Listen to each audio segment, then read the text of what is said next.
Hey guys, Andy here. I've got something that I'm quite excited about actually. I've been wanting to get a 360 camera for quite a long time. I guess I'm kind of waiting for them to develop a little bit though. Normally I do jump straight in and, early adopter as they say, that's me. But I waited, I didn't get Samsung's Gear 360 last year. I mean, it's quite expensive, I think it was £350 or something. But the 2017 version I've paid 219. You can get Quidco on it, which saves you, well, gives you £6 or so back, and it's free next day delivery. Quite interesting. I've had it here sort of 10 minutes and my phone's just vibrated saying, oh, you're the next delivery. Oh, really? I don't think I am. I think I've had it. So I started off with the brown. Started off with the brown box, and I thought, actually, as I open it up, I thought, oh, this looks quite smart already. Look at that, Samsung blue. So I've not lifted this bit just yet. Oh, it's stuck, like you can even see perhaps. Bit of a tear, which is a shame. But there we go, we unwrap it.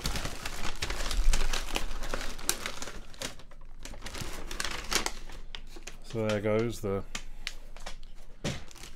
quite fancy blue box.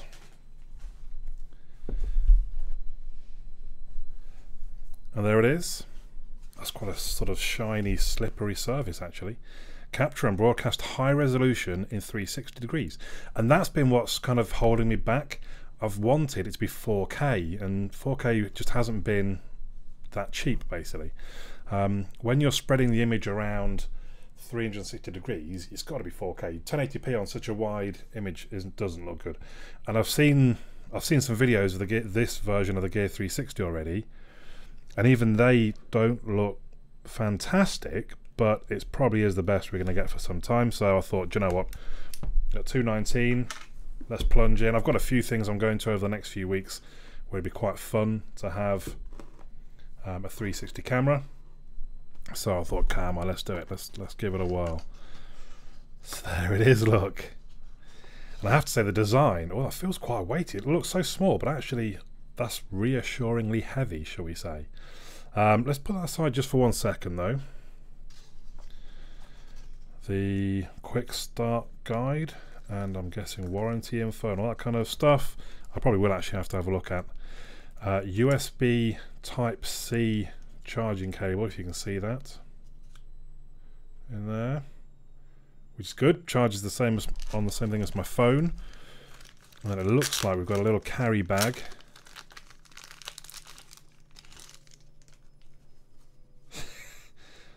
Got that little thing. Oh, it's got a pull string. All right, so basically in it goes.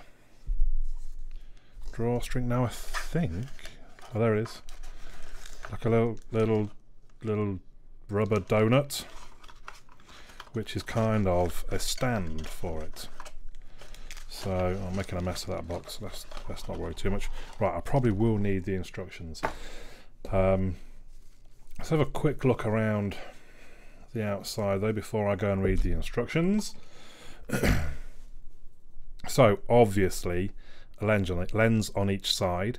Normally they can, I don't know quite how it works, well I do know how it works, but I don't know how they do it. They manage to get the view to come around past, so they're both overlapping, and then it stitches it together to try and make it a seamless join.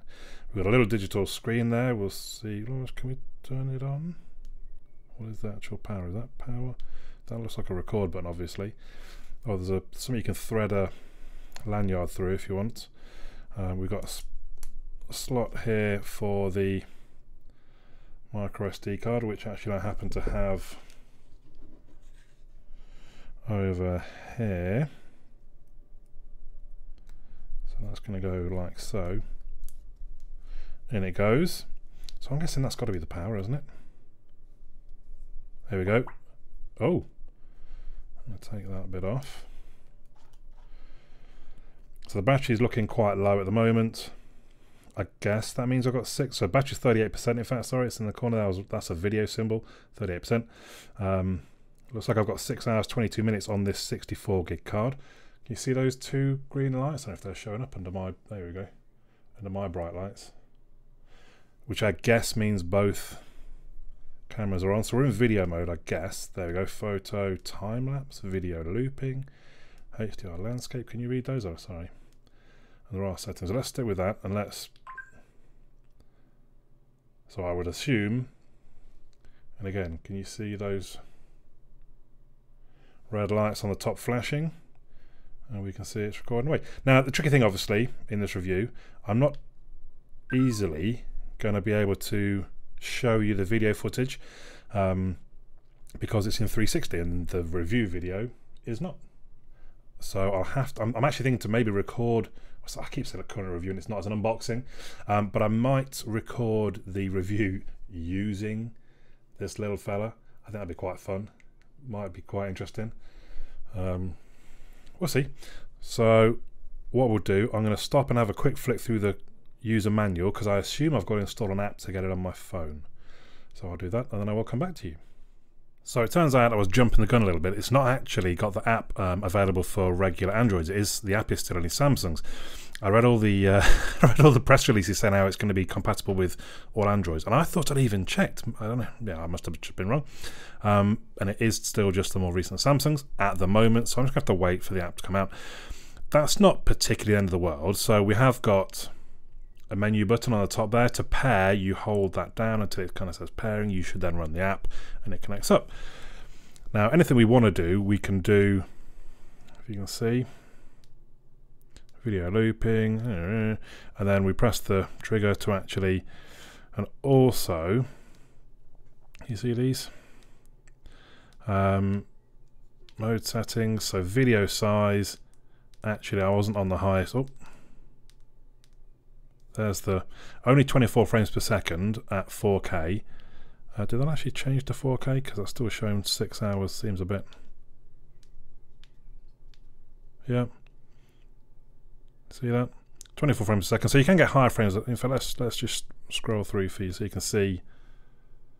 Is it focusing? There we go. If I can find the button, there we are. So you can go to 120 there, look. But we're going to stick with that. Should we have a quick look at some of the other setups? So you can switch lens, so it can be just one lens or the other. The timer, auto power off, 5 minutes seems fine to me. So all of this would be a little bit easier in an app, but it's not the end of the world. Volume, format the card, about device, model number, SM or anyway, so fine. I don't know how we get out of that now. There we go. That's like a back button. The power button's kind of a back button by the looks of it. Oh, it's on a we're on a timer setting now, are we? Back to video. Oh, there we go. Now it's 4 hours 40. Fine. Now the one weird thing, I plugged it in for a little while I was reading through the manual. It didn't seem to charge it. So obviously I need to just double check what's going on with that. I hope I haven't got a dodgy unit. I know some of them sometimes if there's too many amps coming in they don't like that, so maybe I need to try with the official cable. It does also say on the website something about you can use it with your computer, so maybe the software I can install on my PC, and that's fine. I don't, really all I wanted to be able to do is to take the file off the SD card and then edit it and upload it. I'm not particularly worried about. I don't really want to live stream and all that kind of thing. Just sit him in his little, so there's a little rubber donut, which is kind of like a base. So talk about some of the specs. It's 130 grams, so it is kind of the weight almost of a mid-sized phone. And like I say, it's quite reassuringly weighty. I quite like that it's got a bit of substance to it. The lens is apparently a CMOS 8.4 megapixel times 2, obviously, f2.2 lens. So 2.2, not amazing, but it should be okay. We'll see how it gets on in lower light conditions. Stills, it says you can go only 3 megapixel with one lens, but it does 15 megapixel with the dual lens, which is a little bit weird. You'd have thought it'd be kind of half and half. We've been through the video recording modes. The battery is 1160 milliamp hours, which probably makes up a reasonable bit of the weight. You can have a memory card up to 256 gig. What else do we... smartphone compatibility, as I've kind of mentioned.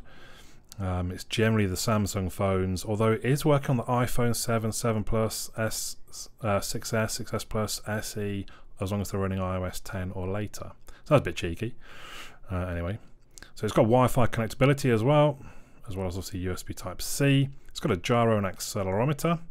It's water and dust proof, IP53, dust and splash proof. So you should be okay in the rain, but you don't really want to drop it in a pint. I think that's mainly everything that we need. So there we go. Like I said, it's going to be kind of interesting to film a review, and maybe I'll just try doing one using this. Maybe I'll be back here holding it in front of the camera talking to you about it. We'll have to wait and see how it goes. So there you go. That's the unboxing. Subscribe if you haven't already, and I will bring you more footage. I'll try and upload some of the samples over the next few days. For now, my name's Andy. I'll catch you all again soon.